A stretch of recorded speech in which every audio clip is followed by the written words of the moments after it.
ਹਰ ਰੋਜ਼ ਮੇਰਾ ਇਨਬਾਕਸ ਭਰਿਆ ਰਹਿੰਦਾ ਕਿ ਏਜੰਟ ਕਹਿ ਰਿਹਾ ਭਾਜੀ ਪੁਰਤਗਾਲ ਵਿੱਚ 1500 ਮਿਲੂ, ਇਟਲੀ ਵਿੱਚ 2000 ਮਿਲੂ, ਸਪੇਨ ਵਿੱਚ ਜੀ ਪਹੁੰਚ ਕਰ ਦੂਗਾ, ਜਾਂਦੇ ਕੰਮ ਲਵਾ ਦੂਗਾ। ਸੋ ਐਦਾਂ ਜਿਹੜੀਆਂ ਗੱਲਾਂ ਫੇਕ ਪ੍ਰੋਮਿਸ ਕੀਤੇ ਜਾਂਦੇ ਏਜੰਟਾਂ ਦੁਆਰਾ, ਉਹਦੇ ਕਰਕੇ ਤੁਸੀਂ ਠੱਗੇ ਜਾਂਦੇ ਆ। ਬਹੁਤ ਸਾਰੀਆਂ ਹਰ ਰੋਜ਼ ਕੁਐਰੀਜ਼ ਆਉਂਦੀਆਂ ਕਿ ਇਟਲੀ ਦੀ ਕਿੰਨੀ ਤਨਖਾਹ ਵਾ ਭਾਜੀ ਖੇਤੀਬਾੜੀ ਦੀ, ਮੈਨੂੰ ਫੈਕਟਰੀ 'ਚ ਵਾ ਵਰਕ ਪਰਮਿਟ ਨਿਕਲਿਆ ਉਹਦਾ ਕਿੰਨੀ ਆ। ਸੋ ਜਦੋਂ ਆਪਾਂ ਉੱਥੇ ਪਹੁੰਚਦੇ ਆ, ਪਹੁੰਚ ਕੇ ਜਿਹੜੀ ਆ ਅਸਲ 'ਚ ਜਿਹੜੀ ਤਸਵੀਰ ਸਾਹਮਣੇ ਆਉਂਦੀ ਆ, ਜੋ ਤੁਹਾਨੂੰ ਦਿਖਾਏ ਹੁੰਦੇ ਸੁਪਨੇ, ਉਹ ਬਿਲਕੁਲ ਅਲੱਗ ਹੁੰਦੇ। ਸੋ ਅੱਜ ਆਪਾਂ ਗੱਲ ਕਰਾਂਗੇ 3 ਟੌਪ ਜਿਹੜੀਆਂ ਯੂਰਪ ਦੀਆਂ ਕੰਟਰੀਜ਼ ਆ ਜਿੱਥੇ ਸੈਟਲ ਹੋਣਾ ਵੀ ਸੌਖਾ ਵਾ। ਜਿਹੜੀ ਮੈਂ ਇਹ ਗੱਲ ਦੱਸਣ ਜਾ ਰਿਹਾ ਉਸ ਤੋਂ ਜੇ ਤੁਸੀਂ ਵੀਡੀਓ ਅੰਤ ਤੱਕ ਦੇਖੋਗੇ ਤੁਸੀਂ ਡਿਸਾਈਡ ਕਰ ਪਾਓਗੇ ਕਿਹੜੇ ਮੁਲਕ ਤੁਹਾਨੂੰ ਜਾਣਾ ਬਿਹਤਰ ਰਹੂਗਾ। ਸਭ ਤੋਂ ਪਹਿਲਾਂ ਆਪਾਂ ਗੱਲ ਕਰਦੇ ਹਾਂ ਇਟਲੀ ਬਾਰੇ। ਦੋਸਤੋ, ਇਟਲੀ ਡਾਇਰੈਕਟੋ ਫਲੂਸੀ ਹਰ ਸਾਲ ਜਿਹੜੀ ਸਰਕਾਰ ਕੱਢਦੀ ਹੈ ਬੰਦੇ ਮੰਗਾਉਣ ਵਾਸਤੇ ਇਟਲੀ 'ਚ, ਕਿਉਂਕਿ ਇਟਲੀ ਨੂੰ ਕਾਮਿਆਂ ਦੀ ਲੋੜ ਆ। ਸੋ ਇਸ ਡਾਇਰੈਕਟੋ ਫਲੂਸੀ ਦੇ ਅਧੀਨ 9 ਮਹੀਨਿਆਂ ਦੇ ਪੇਪਰ, ਸਾਲ ਦੇ ਪੇਪਰ 'ਚ ਵੱਖ-ਵੱਖ ਕੈਟਾਗਰੀਆਂ ਜਿਹੜੀਆਂ ਵੀਰ ਭੈਣ ਭਰਾ ਅਪਲਾਈ ਕਰਦੇ ਆ ਤੇ ਜਾਂਦੇ ਆ। ਜੇ ਗੱਲ ਕਰੀਏ, ਜੇ ਕੋਟੇ ਦਾ 7 ਤੋਂ ਲੈ ਕੇ 10% ਜਿਹੜੇ ਆ ਬੰਦੇ ਪਹੁੰਚ ਪਾਉਂਦੇ ਆ, ਬਹੁਤਿਆਂ ਦੇ ਪੇਪਰ ਗਲਤ ਹੋ ਜਾਂਦੇ ਆ ਜਾਂ ਕੋਈ ਨਾ ਕੋਈ ਮਸਲਾ ਖੜਾ ਹੋ ਜਾਂਦਾ।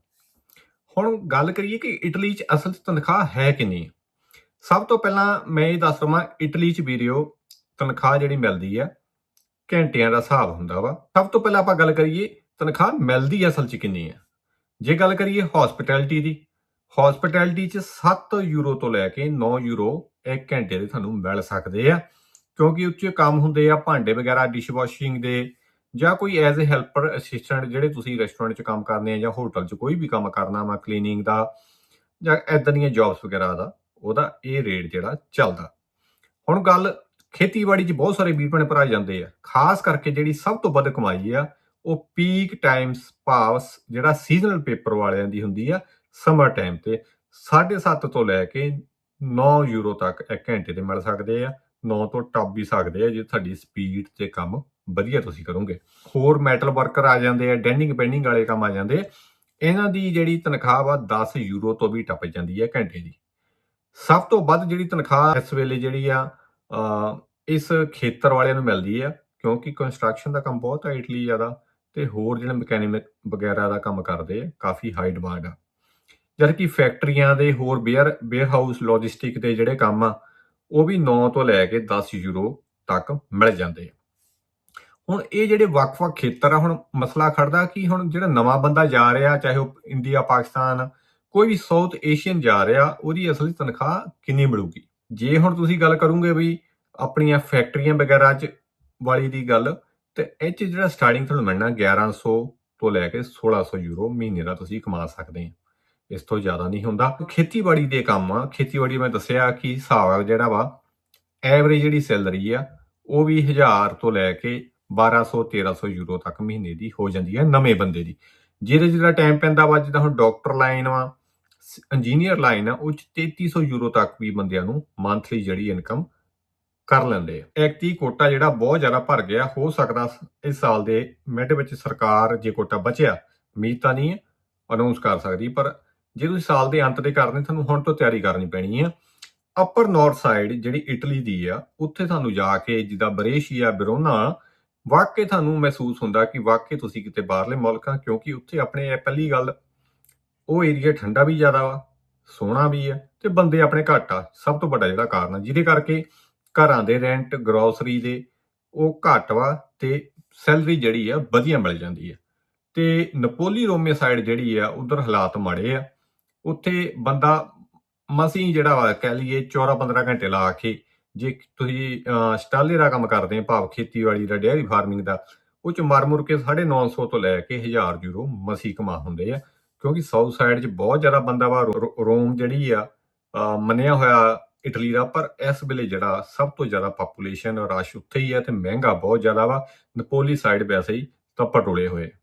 ਸੋ ਇਸ ਕਰਕੇ ਇਹ ਜਿਹੜੀਆਂ ਚੀਜ਼ਾਂ ਇਟਲੀ 'ਚ ਜੇ ਤੁਸੀਂ ਜਾਣਾ ਵਾ, ਅਪਰ ਨਾਰਥ ਸਾਈਡ ਬਰੇਸ਼ੀਆ, ਵਰੋਨਾ ਵਧੀਆ ਵਾ, ਨਪੋਲੀ ਰੋਮੇ ਸਾਈਡ ਜਿਹੜੇ ਤਨਖਾਹਾਂ ਘੱਟ ਵਾ। ਹੁਣ ਉਸ ਤੋਂ ਬਾਅਦ ਦੂਜੀ ਨੰਬਰ ਤੇ ਆਉਂਦੀ ਹੈ ਸਪੇਨ, ਜਿਹੜਾ 5 ਲੱਖ ਤੋਂ ਉੱਤੇ ਬੰਦਾ ਪੱਕਾ ਕਰਨ ਜਾ ਰਿਹਾ ਵਾ। ਅਪ੍ਰੈਲ ਤੋਂ ਹੁਣ ਕੰਮ ਸ਼ੁਰੂ ਹੋ ਗਿਆ, ਜੂਨ ਤੱਕ ਚੱਲੇਗਾ। ਬਾਕੀ ਉੱਦਾਂ ਤੁਸੀਂ ਜੇ ਇਸ 5 ਮਹੀਨੇ ਦੀ ਕੰਟੀਨਿਊ ਸਟੇ ਨਹੀਂ ਦਿਖਾ ਸਕਦੇ 31 ਦਸੰਬਰ 2025 ਤੋਂ ਪਹਿਲਾਂ, ਤਾਂ ਤੁਹਾਨੂੰ 2 ਸਾਲ ਉਡੀਕ ਕਰਨੀ ਪਊਗੀ TRC ਲੈਣ ਨੂੰ। ਸਪੇਨ ਵਿੱਚ ਵੀਡੀਓ ਇਟਲੀ ਵਾਂਗੂ ਜਿੱਦਾਂ ਹੁਣ ਐਵਰੇਜ ਜਿੱਦਾਂ ਮਿਨੀਮਮ ਸੈਲਰੀ ਨਹੀਂ ਹੁੰਦੀ, ਨਿਰਭਰ ਕਰਦਾ ਨਵਾਂ ਬੰਦਾ ਕਿਹੜੇ ਸੈਕਟਰ 'ਚ ਆ, ਕਿਉਂਕਿ ਉੱਥੇ ਡਿਸਾਈਡ ਕਰਦੀ ਇਟਲੀ CCNL ਤੇ CCNL ਦੇ ਜਿਹੜੇ ਕੋਡ ਆ ਉਹ ਵੀ 9192 ਕੋਡ ਆ। ਸੋ ਹਰੇਕ ਦਾ ਅਲੱਗ-ਅਲੱਗ ਕੋਡ ਆ, ਉਹਦੇ ਹਿਸਾਬ ਨਾਲ ਕੰਟਰੈਕਟੋ ਹੋਣਾ ਵਾ। ਸਪੇਨ ਜਿਹੜਾ ਇੱਥੇ ਐਵਰੇਜ ਸੈਲਰੀ ਚੱਲਦੀ ਹੈ, ਮਿਨੀਮਮ ਸੈਲਰੀ ਚੱਲਦੀ ਹੈ ਪੁਰਤਗਾਲ ਵਾਂਗੂ। ਸੋ ਘੱਟੋ ਘੱਟ 1380 ਯੂਰੋ ਜਿਹੜੇ ਮੰਥਲੀ ਤੁਸੀਂ ਕਮਾ ਸਕਦੇ ਆ ਜੇ ਰੈਸਟੋਰੈਂਟ ਲਾਈਨ ਵਿੱਚ ਤੁਸੀਂ ਕੰਮ ਕਰਦੇ ਆ, ਤੇ ਜੇ ਖੇਤਾਂ 'ਚ ਕਰੋਗੇ ਉਹੀ 1000 1100 1200 ਇੰਨੀ ਐਵਰੇਜ ਜਿਹੜੀ ਆਉਂਦੀ ਆ। ਫੈਕਟਰੀਆਂ ਵਗੈਰਾ 'ਚ ਜਿਹੜਾ ਵਾ ਉਹ ਵੀ 1200 ਤੋਂ ਲੈ ਕੇ 1400 ਯੂਰੋ ਤੱਕ ਤੁਸੀਂ ਕਮਾ ਲੈਂਦੇ ਆ। ਨਵੇਂ ਬੰਦੇ ਦੀ ਗੱਲ ਕਰ ਰਹੇ ਆ, ਪੁਰਾਣੇ ਦੀ ਨਹੀਂ ਕਰ ਰਹੇ। ਹੁਣ ਇਹ ਆ ਕਿ ਤੁਹਾਨੂੰ ਸਪੇਨ ਚੂਜ਼ ਕਿੱਥੇ ਕਰਨਾ ਤੁਸੀਂ ਵੀਰੋ। ਸਪੇਨ ਜਿਹੜਾ ਤੁਸੀਂ ਚੂਜ਼ ਕਰੋ ਮੈਡਰਿਡ ਵਾਲੀ ਸਾਈਡ, ਜੇ ਤੁਸੀਂ ਵਧੀਆ ਤਨਖਾਹ ਲੈਣੀਆਂ ਵਾ, ਜਾਂ ਲੂਗੋ ਸਾਈਡ ਜਿਹੜੇ ਆ ਰੈਂਟ ਘੱਟ ਵਾ ਤੇ ਪੇ ਵੀ ਠੀਕ ਠਾਕ ਹੀ ਆ, 950 ਯੂਰੋ ਤੋਂ ਲੈ ਕੇ 1100 1200 ਯੂਰੋ ਤੱਕ ਮਹੀਨੇ ਦੀ ਚਲ ਜਾਂਦੀ ਆ। ਪਰ ਹੁਣ ਜੇ ਗੱਲ ਕਰਾਂ ਮੈਂ ਬਾਰਸਲੋਨਾ ਦੀ, ਬਾਰਸਲੋਨਾ ਵੀਡੀਓ ਮਹਿੰਗਾ ਬਹੁਤ ਆ, ਦੂਜਾ ਕੰਪੀਟੀਸ਼ਨ ਜ਼ਿਆਦਾ ਹੋਣ ਕਰਕੇ ਬਹੁਤ ਘੱਟ ਜਿਹੜੀ ਤਨਖਾਹ ਮਿਲਦੀ ਆ। ਜੇ ਤਾਂ ਤੁਹਾਡੇ ਕੋਲ ਕੋਈ ਕਾਗਜ਼ ਪੱਤਰ ਆ ਫਿਰ ਤਾਂ ਜਿਵੇਂ ਮੈਂ ਦੱਸ ਰਿਹਾ ਮਿਲ ਜੂਗੀ, ਨਹੀਂ ਤਾਂ ਉਹੀ 400 500 ਯੂਰੋ ਬੰਦਿਆਂ ਨੇ ਕੰਮ ਜ਼ਿਆਦਾ ਲੈਣਾ ਤੇ ਪੈਸੇ ਘੱਟ ਦੇਣੇ ਆ। ਇਹ ਸਿਸਟਮ ਚੱਲਦਾ। ਸਪੇਨ ਪੱਕੇ ਹੋਣ ਵਾਸਤੇ ਜਿਹੜੀ ਆ ਮਾਸ ਮਾਈਗ੍ਰੇਸ਼ਨ ਲੀਗਲਾਈਜ਼ ਹੋਣ ਜਾ ਰਹੀ, ਲੀਗਲ ਮਾਈਗ੍ਰੈਂਟ, ਇਹਦੇ ਵਿੱਚ ਤਾਂ ਤੁਸੀਂ ਆਪਣੀ ਫੈਮਿਲੀ ਨੂੰ ਪੱਕੇ ਕਰ ਸਕਦੇ ਹੋ, ਬੱਚਿਆਂ ਨੂੰ ਕਰ ਸਕਦੇ ਹੋ, ਨਾਲ ਦੀ ਨਾਲ ਐਜੂਕੇਸ਼ਨ, ਹੈਲਥ ਕੇਅਰ, ਸਾਰੀਆਂ ਫੈਸਿਲਿਟੀਆਂ ਜਿਹੜੀਆਂ ਸਰਕਾਰ ਤੁਹਾਨੂੰ ਦੇਣ ਜਾ ਰਹੀ ਹੈ। ਪਰ ਪੁਰਤਗਾਲ ਹੁਣ ਇਸ ਵੇਲੇ ਪੱਕਾ ਹੋਣ ਵਾਸਤੇ ਆਰਟੀਕਲ 92 ਜਿਹਨੂੰ ਵੋਕੇਸ਼ਨਲ ਟ੍ਰੇਨਿੰਗ ਪ੍ਰੋਗਰਾਮ ਕਹਿੰਦੇ ਆ, ਜਾਂ ਵਰਕ ਵੀਜ਼ਾ D1 ਉਹ ਚੱਲਦੇ ਆ। ਪੁਰਤਗਾਲ ਜਿਹੜੀ ਆ ਇੱਕ ਸਪੇਨ ਦੀ ਤਰ੍ਹਾਂ ਮਿਨੀਮਮ ਸੈਲਰੀ ਜਿਹੜੀ ਫਿਕਸ ਹੁੰਦੀ ਹੈ, ਚਾਹੇ ਕਿਸੇ ਵੀ ਫੀਲਡ ਵਿੱਚ ਕੰਮ ਕਰਦੇ ਆ, ਇੱਕ ਮਿਨੀਮਮ ਸੈਲਰੀ ਉਹੀ ਚੱਲਣੀ ਹੈ ਤੇ ਉਹ ਹੈਗੀ ਇਸ ਵੇਲੇ 1073। ਬਾਕੀ ਤੁਸੀਂ ਪੁਰਾਣੇ ਹੋ ਗਏ ਆ, ਤੁਹਾਡਾ 1200 ਹੋ ਜਾਊਗਾ, 2 ਸਾਲਾਂ ਬਾਅਦ 1300 ਹੋ ਜੂ, 1400 ਹੋ ਜੂ, ਉਹ ਨਿਰਭਰ ਕਰਦਾ ਤੁਹਾਡੀ ਸਕਿੱਲ ਤੇ ਰੈਸਟੋਰੈਂਟ ਲਾਈਨ ਜਿਹੜੇ ਆ ਉਹ ਵੀ ਇੰਨਾ ਕਿ 1100-1200 ਦਿੰਦੇ ਆ ਨਵੇਂ ਬੰਦੇ ਨੂੰ, ਕਿਉਂਕਿ ਰੋਟੀ ਪਾਣੀ ਵਿੱਚ ਹੁੰਦਾ ਤੇ ਰੈਸਟੋਰੈਂਟ 'ਚ ਥੋੜਾ ਫਾਇਦਾ ਹੋ ਜਾਂਦਾ, ਕਈ ਵੇਲੇ ਰਿਹਾਇਸ਼ ਵੀ ਮਿਲ ਜਾਂਦੀ ਹੈ, ਰੋਟੀ ਪਾਣੀ ਉੱਥੇ ਹੋ ਜਾਂਦਾ, ਤਾਂ ਕਰਕੇ ਉੱਥੇ ਪੈਸੇ ਜ਼ਿਆਦਾ ਬਚ ਜਾਂਦੇ ਆ। ਤੇ ਹੁਣ ਫੈਕਟਰੀ 'ਚ ਕੰਮ ਕਰਨਾ, ਕੰਸਟਰਕਸ਼ਨ ਦਾ ਕਰਨਾ, ਆਉਣ ਜਾਣ ਦਾ ਵੀ ਖਰਚਾ ਹੋ ਜਾਂਦਾ ਤੇ ਉੱਥੇ ਥੋੜਾ ਇਦਾਂ ਹੀ ਆ ਸਿਸਟਮ। ਖੇਤੀਬਾੜੀ ਦਾ ਕੀ ਆ, ਉਹ ਠੇਕੇਦਾਰੀ ਪੈਸੇ ਕੱਟ ਲੈਂਦਾ, ਕਿਉਂਕਿ ਉਹਨੇ ਸਿਲੰਡਰ ਦੇ ਵੀ ਕੱਟਣੇ ਆ, ਰਿਹਾਇਸ਼ ਦੇ ਵੀ ਕੱਟਣੇ, ਸਾਰੇ ਪੈਸੇ ਕੱਟਣੇ, ਘਰ ਕਰਾ ਕੇ ਤੁਹਾਡੇ ਹੱਥ ਤੇ ਬਚਣੇ ਆ 650 ਲੈ ਕੇ 700-800 ਇਹਨਾਂ ਯੂਰੋ। ਉਹ ਤੁਹਾਡੇ ਨਿਰਭਰ ਕਰਦਾ ਵਾ, ਕਿਉਂਕਿ ਕਈ ਜਿਹੜੇ ਹੋਰ ਬ੍ਰੈਡ ਲਟਰ ਬਟਰ ਚੀਜ਼ਾਂ ਵਾ ਉਹ ਜਿਹੜੀਆਂ ਗਰੋਸਰੀ ਤੋਂ ਬਾਰੀਆਂ ਤੁਸੀਂ ਆਪ ਲੈਣੀਆਂ ਵਾ, ਜਿਹਦੇ ਕਰਕੇ ਜੇ ਤਾਂ ਤੁਸੀਂ ਵਧੀਆ ਖਾਣਾ ਵਾ ਫਿਰ ਤਾਂ ਘੱਟ ਬਚੂਗੇ, ਤੇ ਜੇ ਉੱਚੀ ਗੁਜ਼ਾਰਾ ਮਾੜਾ ਮੋਟਾ ਕਰਨਾ ਤਾਂ ਫਿਰ 4 ਪੈਸੇ ਬਚ ਜਾਂਦੇ ਆ। ਇਹ ਸਿਸਟਮ ਜਿਹੜਾ ਚੱਲਦਾ ਵਾ। ਤੇ ਹੁਣ ਜੇ ਇਹਨਾਂ ਸਾਰੀਆਂ ਮੁਲਕਾਂ ਦੀ ਗੱਲ ਕਰੀਏ, ਇਹਦੇ ਵਿੱਚ ਸੈਲਰੀ ਦੇ ਪੱਖੋਂ ਸਭ ਤੋਂ ਪਹਿਲੇ ਨੰਬਰ ਤੇ ਆਉਂਦੀ ਹੈ ਇਟਲੀ, ਤੇ ਜੇ ਕਰੀਏ ਲੀਗਲਾਈਜ਼ ਹੋਣ ਲਈ ਉਹ ਵੀ ਸਭ ਤੋਂ ਬੈਸਟ ਇਟਲੀ ਆ, ਜਾਂ ਦੂਏ ਨੰਬਰ ਤੇ ਸਪੇਨ ਆ।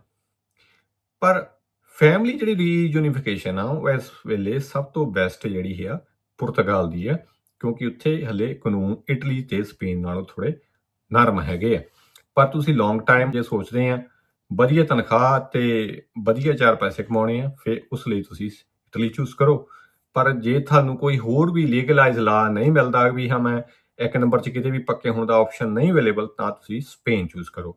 ਸੋ ਇਹ ਸਾਰੀਆਂ ਚੀਜ਼ਾਂ ਮੈਂ ਤਾਂ ਡਿਸਕਸ ਕੀਤੀਆਂ ਕਿਉਂਕਿ ਬਹੁਤ ਸਾਰੇ ਵੀਰ ਭੈਣ ਭਰਾ ਇਟਲੀ, ਪੁਰਤਗਾਲ ਤੇ ਸਪੇਨ ਜਾ ਰਹੇ ਆ ਜਾਂ ਹੈਗੇ ਆ, ਤੇ ਪੁੱਛਦੇ ਵਾਰ-ਵਾਰ ਵੀ ਸਾਨੂੰ ਕਿਹੜੀ ਕੰਟਰੀ ਜਿਹੜੀ ਬੈਸਟ ਰਹੂਗੀ। ਸੋ ਉਹਦੇ ਅਕੋਰਡਿੰਗ ਆਪਾਂ ਇਹ ਗੱਲਬਾਤ ਰੱਖੀ ਹੈ ਸਾਡੇ ਅੱਗੇ। ਇਸ ਨੂੰ ਦੱਸਣਾ ਕਿਵੇਂ ਲੱਗੀ, ਲਾਈਕ ਕਰਨਾ, ਸ਼ੇਅਰ ਕਰਨਾ ਤੇ ਕਮੈਂਟ ਕਰਕੇ ਦੱਸਿਓ ਕਿਵੇਂ ਲੱਗੀ। ਮਿਲਦੇ ਅਗਲੀ ਵੀਡੀਓ, ਤਦ ਤੱਕ ਲਈ